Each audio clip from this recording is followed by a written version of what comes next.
दोस्तों नमस्कार। दोस्तों आज 15 अगस्त है और हम 79th इंडिपेंडेंस डे सेलिब्रेट कर रहे हैं। हमारी कंट्री को आज आज़ाद हुए 78 साल हो गए हैं। 1947 में हमें आज़ादी मिली थी ब्रिटिशर से और आज हम 79th इंडिपेंडेंस डे में का सेलिब्रेशन कर रहे हैं और 79th ईयर में हम प्रवेश कर गए हैं।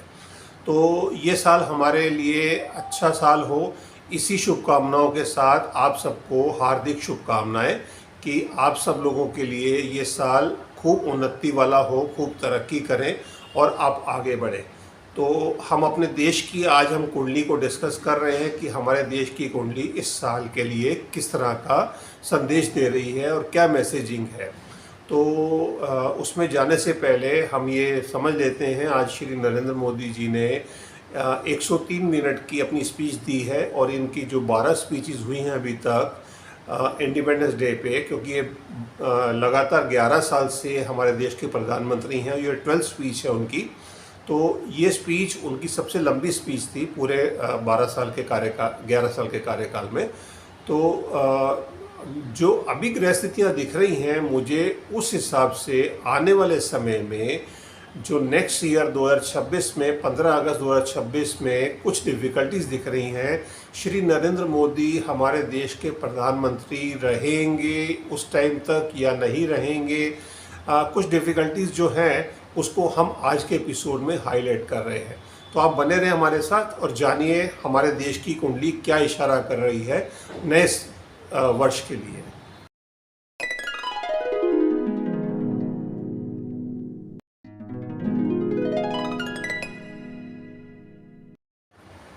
दोस्तों, जो नया साल शुरू हुआ है आज से देश के लिए, क्योंकि हम देश की अगर किसी की या किसी इंसान की भी कुंडली बनाते हैं तो हम कैलेंडर ईयर को नहीं गिनते हैं, हम उसके बर्थ ईयर को वर्षफल गिनते हैं।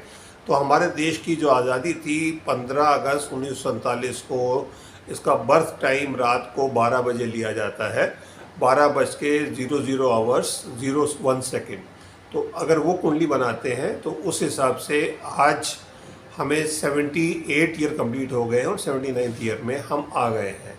अब हम कुंडली की बात कर रहे हैं, ये साल किस तरह से जाने वाला है।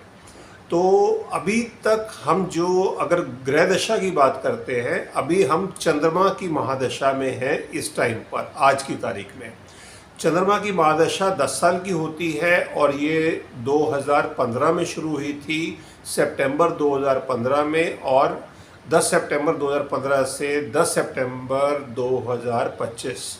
सो अगले महीने ये दशा ख़त्म हो रही है।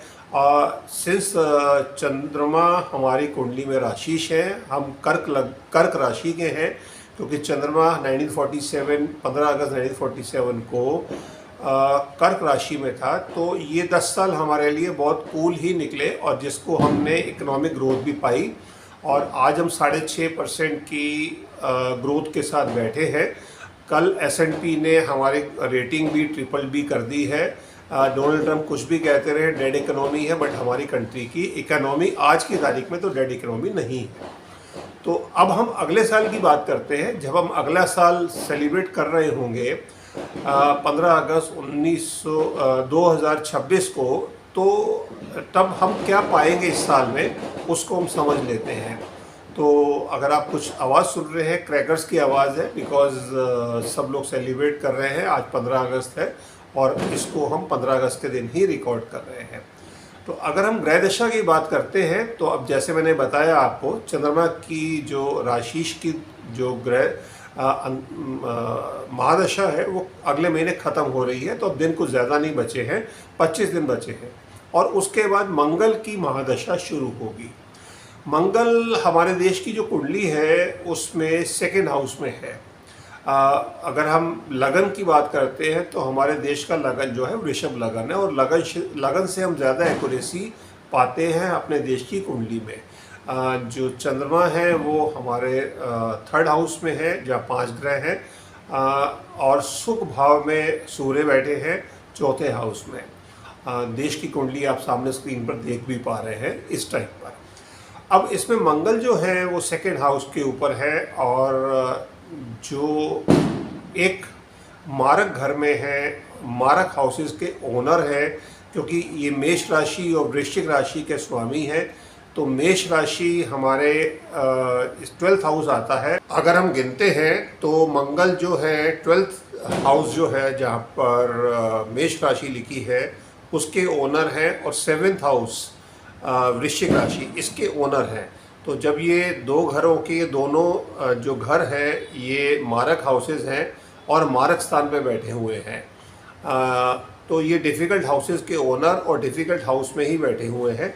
कहने का मतलब ये है, और अष्टक वर्ग में मंगल को सबसे कम पॉइंट दिए गए हैं, कुंडली में मिले हुए हैं सिर्फ 19 पॉइंट हैं, जबकि नॉर्मली 28 से 29 पॉइंट होने चाहिए एवरेज।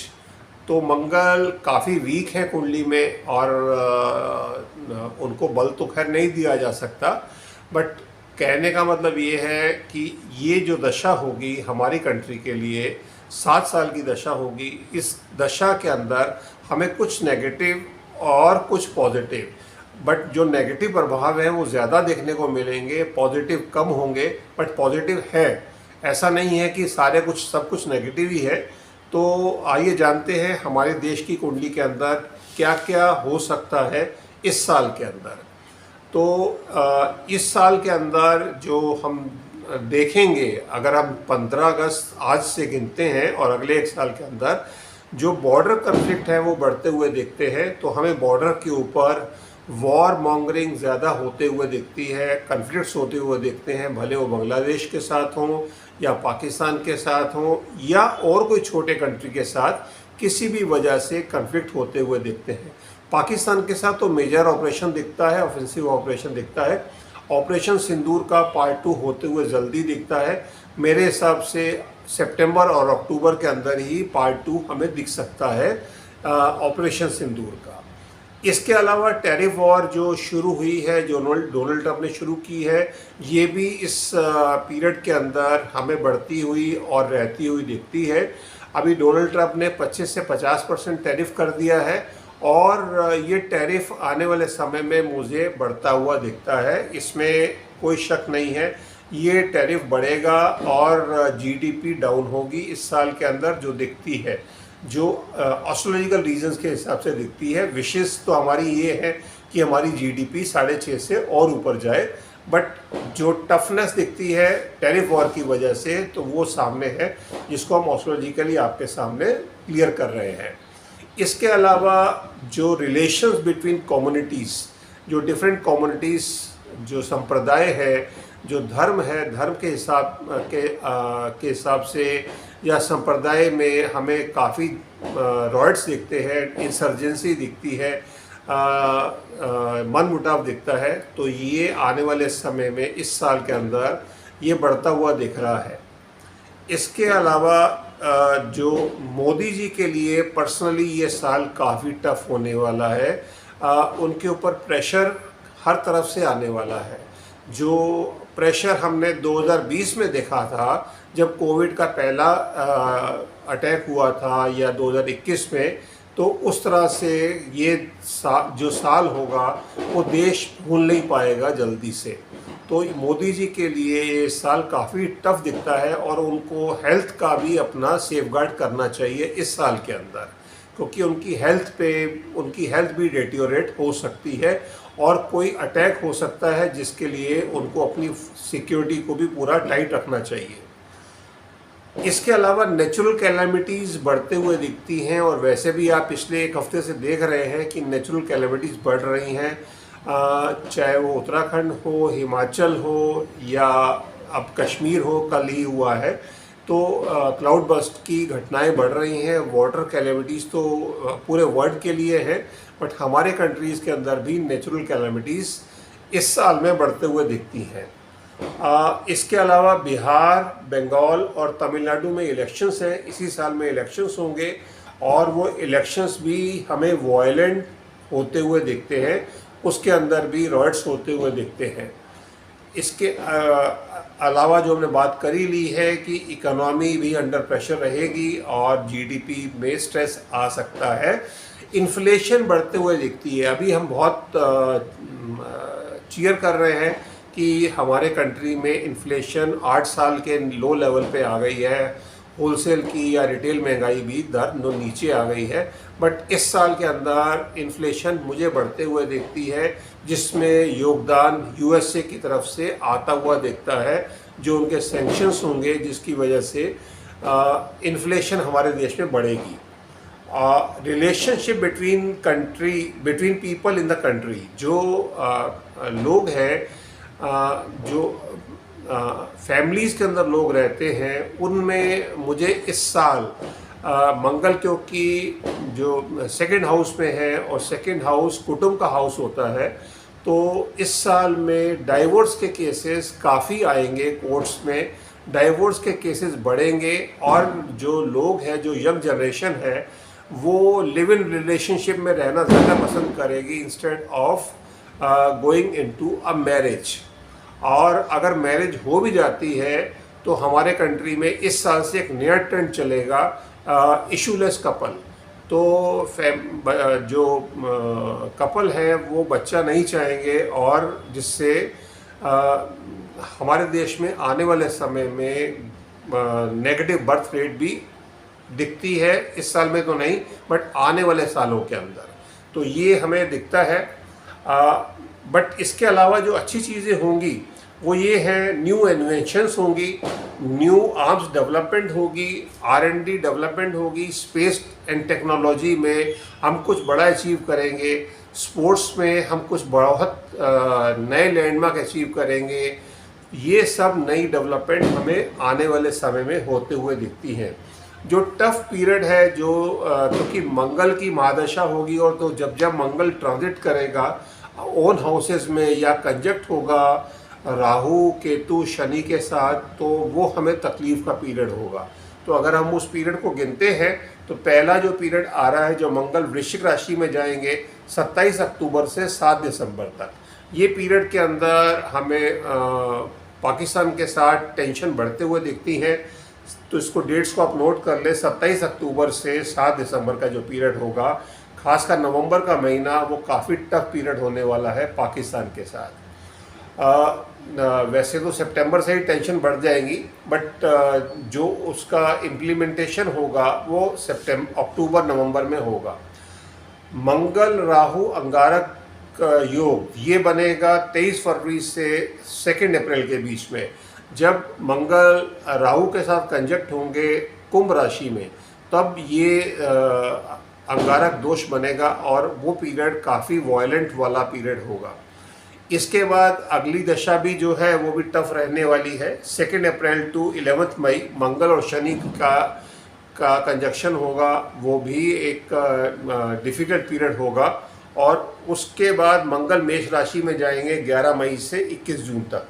तो आप ये समझ लीजिए 23 फरवरी से लेकर 21 जून तक, तो ये करीबन 5 महीने का पीरियड है। ये 5 महीने का जो पीरियड होगा, ये कंट्री के लिए काफ़ी दिक्कत वाला पीरियड होने वाला है। और अगर हम मंगल की महादशा की बात करते हैं, फरवरी में मंगल की महादशा में राहु का भी अंतर आएगा, तो एक डबल ट्रांजिट गिना जाएगा, और ये पीरियड बहुत टफ रहने वाला है। तो हमारे देश में जो अब ये समय शुरू हो रहा है सितंबर ऑनवर्ड्स, ये समय बहुत दिक्कत वाला समय होने वाला है।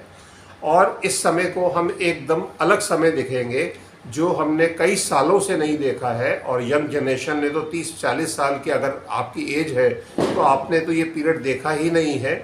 जो ये पीरियड हम देखने वाले हैं, इसको आप रिजेंबल कर सकते हैं 1962 से, 1965 से, या 1984 से। तो वो जो साल थे वो हमारे देश के लिए बहुत तकलीफ़ वाले साल थे। तो उस तरह का ये साल हो सकता है। और इसके अलावा जो ग्रहण भी आ रहे हैं वो भी हमें तंग कर सकते हैं, बिकॉज़ अभी लास्ट जो एक्लिप्स आया था 29 मार्च को, वो इंडिया में विजिबल नहीं था, तो इंडिया पे बहुत ज़्यादा इम्पेक्ट नहीं आया उसका। बट अगला जो एक एक्लिप्स आ रहा है 7 सितंबर को, लूनर एक्लिप्स है, जो चंद्र ग्रहण है, वो हमारे देश पे कंट्री में दिखेगा, विजिबल होगा, सूतक भी रहेगा। और वो ग्रहण काफ़ी नुकसान कर सकता है हमारी कंट्री में। और 8 तारीख से श्राद्ध भी होंगे, तो आप ये जान लीजिए 7 सितंबर से समय और दिक्कत वाला होने वाला है। उसके बाद 21 सितंबर से पार्शियल सोलर एक्लिप्स होगा। वो हमारी कंट्री में विजिबल तो नहीं है, बट उसके बाद जो 3 मार्च 2026 को फिर लूनर एक्लिप्स है, चंद्र ग्रहण है, वो हमारी कंट्री में विजिबल होगा। बहुत छोटे पीरियड के लिए होगा, बट हमारी कंट्री में विजिबल होगा 20 मिनट के लिए होगा। तो ये सब है, और ये सब जो ग्रह स्थितियाँ बता रही हैं वो हमारे कंट्री के लिए थोड़ा सा क्यों बहुत ज़्यादा ही टफ समय बता रही हैं। तो आप सबको सचेत हो जाना चाहिए। हम इस वीडियो से आपको डरा नहीं रहे हैं, बट हम आपको आगाह कर रहे हैं। और शेयर मार्केट में काफ़ी वोलेटाइल रहने वाला है बाज़ार, और मार्केट में कोई न्यू हाई मुझे नहीं बनते हुए दिखते समय के साथ इस टाइम में। और मार्केट में प्रेशर बना रहेगा, वोलेटाइल रहेगा बाज़ार, और उसकी हम प्रेडिक्शंस वक्त के साथ अलग लेवल पे हम करेंगे। इसके अलावा स्क्रीन के ऊपर एक नंबर आ रहा है, और अगर आप अपने बारे में कुछ ज़्यादा जानना चाहते हैं, कुछ समझना चाहते हैं, तो फ्री ऑफ कॉस्ट आप 1 टाइम कंसल्टेशन ले सकते हैं। अपना नाम, अपना date of birth, time and place of birth आप हमें मैसेज कर दीजिए। फ़ोन नहीं कीजिए, फ़ोन हम नहीं उठा पाएंगे, और आप मैसेज करिए, और हम आपको 2 से 3 दिन या 4 से 5 दिन जो भी समय होगा, हम समय अनुसार आपको आपकी कुंडली चेक करके आपको इंटीमेट करेंगे। और आप 15 से 20 मिनट मैक्सिमम आधे घंटे तक आप अपने बारे में जान सकते हैं। 1 टाइम कंसल्टेशन ले सकते हैं, और ये फ्री ऑफ कॉस्ट है एक बार के लिए, और उसके बाद पेड सर्विस रहेगी अगर आप इच्छुक रहेंगे आने वाले समय में सर्विस को कंटिन्यू करने के लिए। तो इसके साथ ही मैं अपनी वाणी को विराम देता हूँ। उम्मीद करते हैं ये साल आप सब लोगों के लिए बहुत मंगलमय हो, और आप सब लोग बहुत तरक्की करें, और अपनी लाइफ में अपने अपने कार्य में आगे बढ़े। धन्यवाद। भारत माता की जय। जय हिंद।